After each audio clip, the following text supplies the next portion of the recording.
little chickadees. I've got a book today about how I met my monster. We've read books about monsters before, but this one tells us how he met his monster. Thinks he names the monsters under the bed. All kinds of monsters.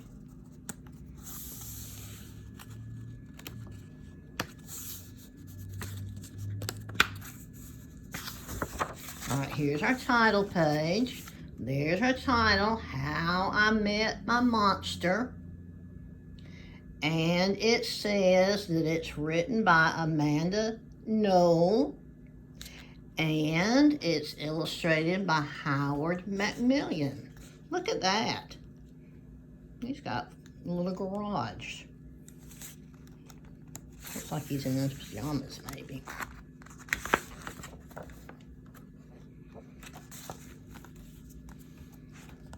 In the bedroom. One night, I reached under my bed for my truck, but I found a note instead. It said, "Monster, meet here for final test." Ha! My parents were obviously trying to trick me into staying in bed. I didn't believe in monsters.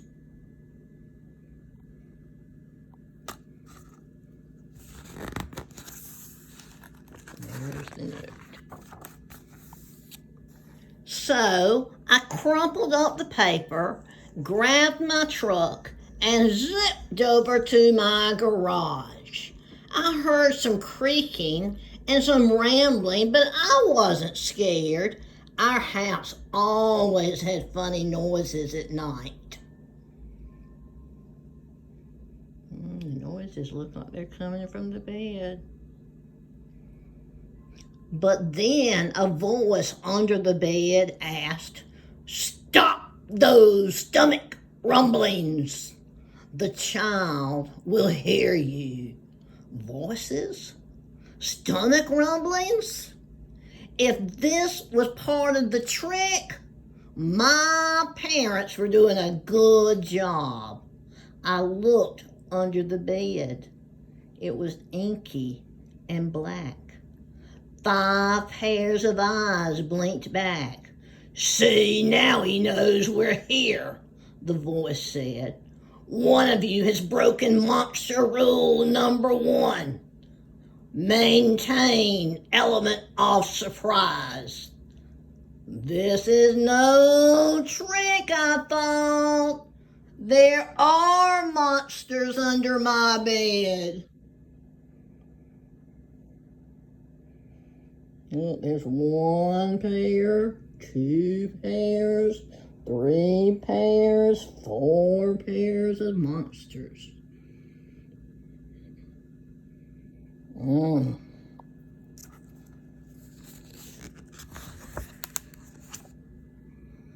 A long-necked yellow monster slid out, followed by 5 little monsters. Rule number 2, the yellow monster said, "Never block the bed. All of you, scoot over." I sat up straight. I stared at all these monsters. They were just walking around my bedroom. What was I supposed to do?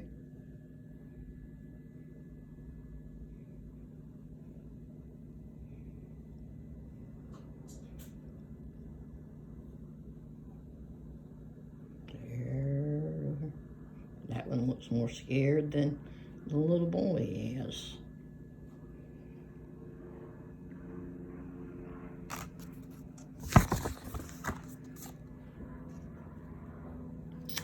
"That's better," the teacher monster said. "Access to the bed is close to being perfect. Now, who knows rule number 4? Oh, excuse me. I mean rule number 3. The purple monster teetered and tottered on his tiptoes and gurgled, get the child in bed. That's correct, Gunkus. Now, how would you do that? Well, Mr. Z, I would roar my scariest roar. All right, give it a go. Roar. He took a deep breath, another deep breath, and made another loud roar.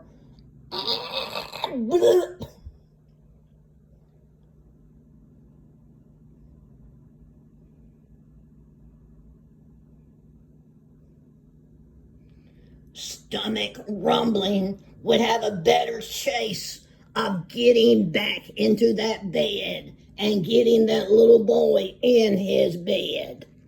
That was a funny little noise, not a scary noise. You're right, it was not funny, and they all looked. The child is right. I did not know he was watching. We have to be careful now. That's what I was sufficiently scary, not scary at all. I'm sorry, you're not the best monster for this room. You don't have a scary roar. So there was some creaking, and Genghis, the monster with no terrible roar, went under the bed. He did not get to stay. His roar was not good enough.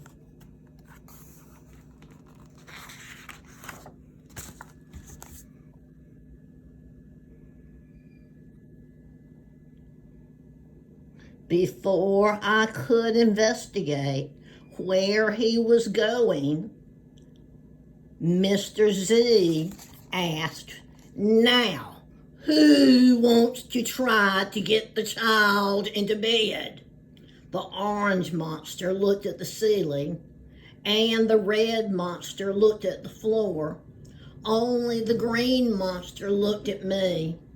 First, he stared at my toes and started drooling. Then he took a step toward me, and I heard rumbling again.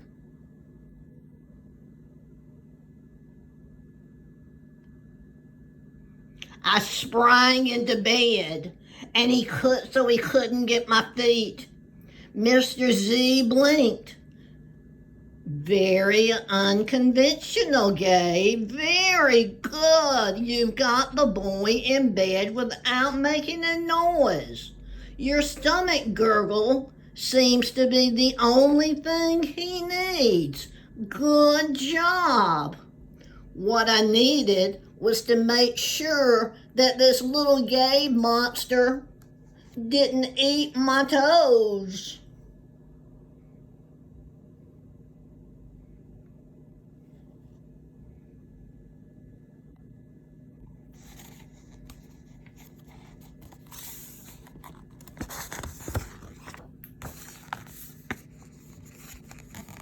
Right, you three.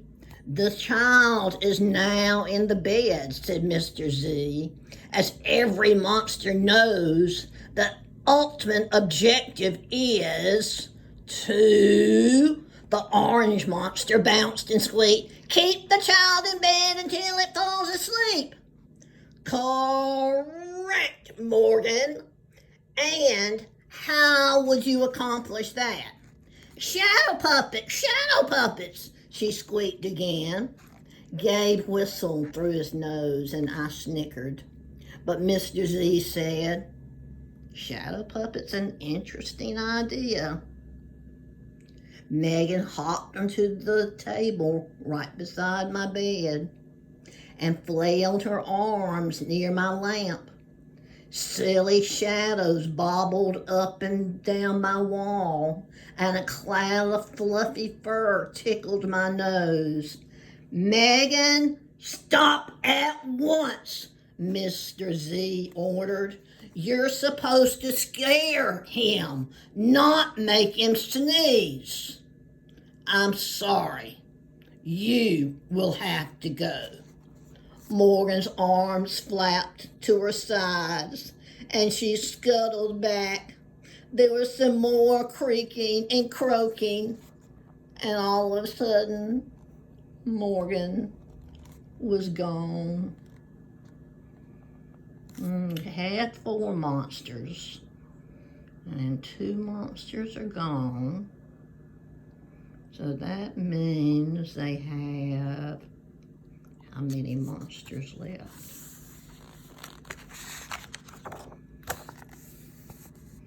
Oh, goodness.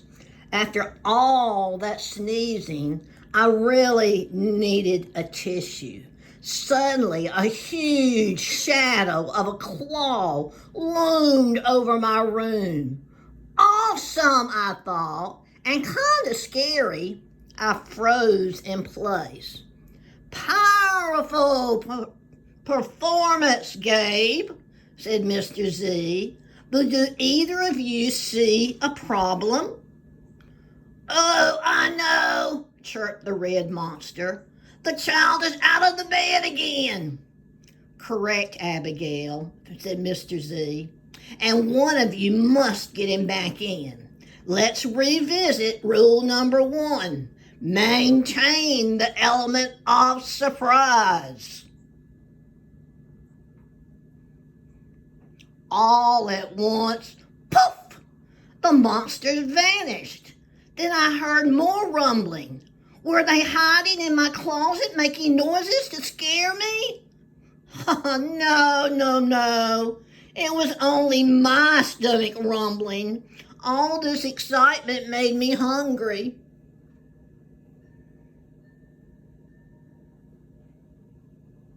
Which monster do you think he's going to choose? They're hiding. There they are. Just poofs of color. I tiptoed just past the closet. I peeked into the door. So far, so good. No monsters. Then I stopped, and I stepped over the squeaky stairs and sneaked down to the kitchen. As I reached into the pantry, I heard some chattering. There was chattering behind me. I hoped it was not that monster Gabe.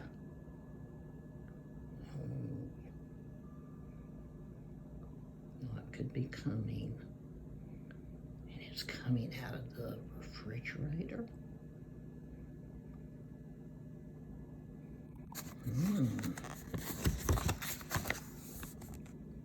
I yanked open the refrigerator. It wasn't Gabe.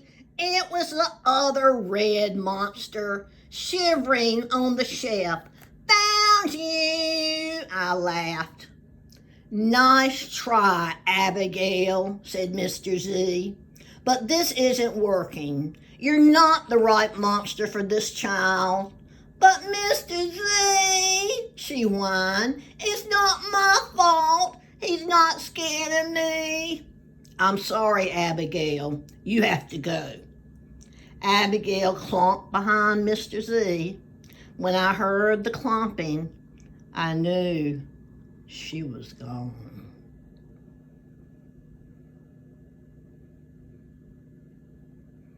I wonder how many monsters now we got left. There goes Abigail.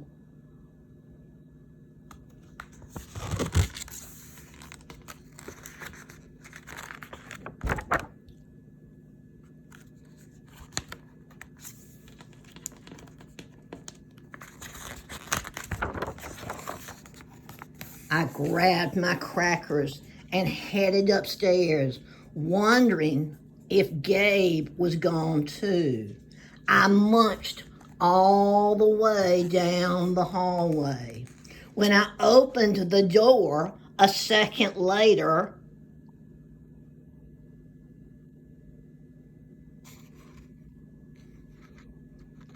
I went into the bathroom to brush my teeth again.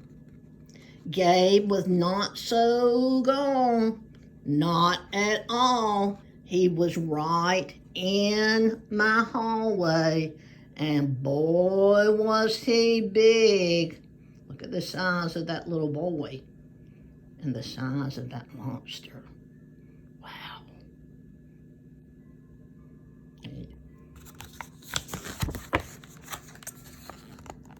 As I charged to my room and slammed the door, I jumped into bed.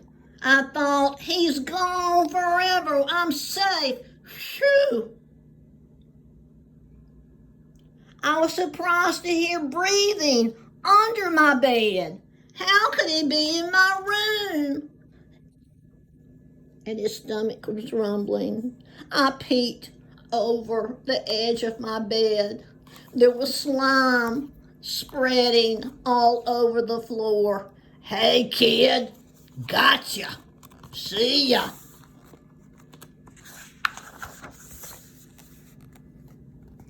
Then the bed quivered as Gabe unfurled his tail. It was spiked. It was big. Well, looks like this is going to be fun, said Mr. Z.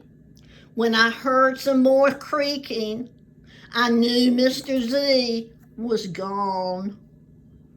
And Gabe was there. I was alone with the big spiked tail and the slime everywhere.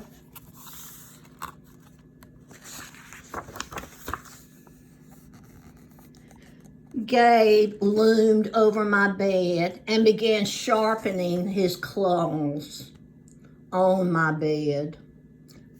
How'd you get so big? I asked.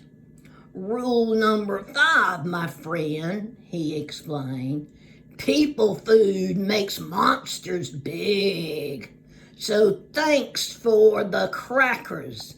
Got any toes I can munch on? I scrunched my toes so that Gabe couldn't get them. That was way better than playing with trucks.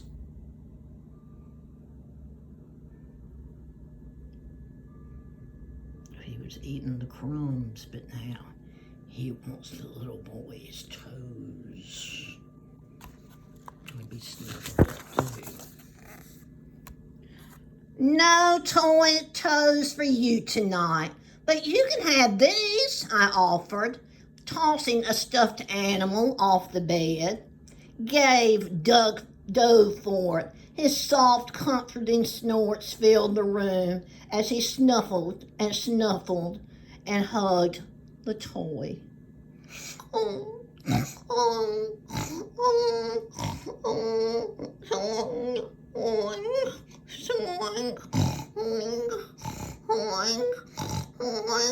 Well, there's his tail. Ooh, he cannot even fit under the bed. He's about to break the window. Gracious. Now, I think, kid, this is the beginning of a wonderful relationship. I, Gabe, will be your monster forever. No other monster will come. You're right, Gabe. No other monster can scare just like you. You're perfect, I giggled.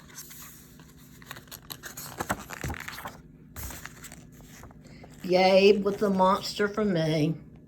His snorts and oozy slime were perfect.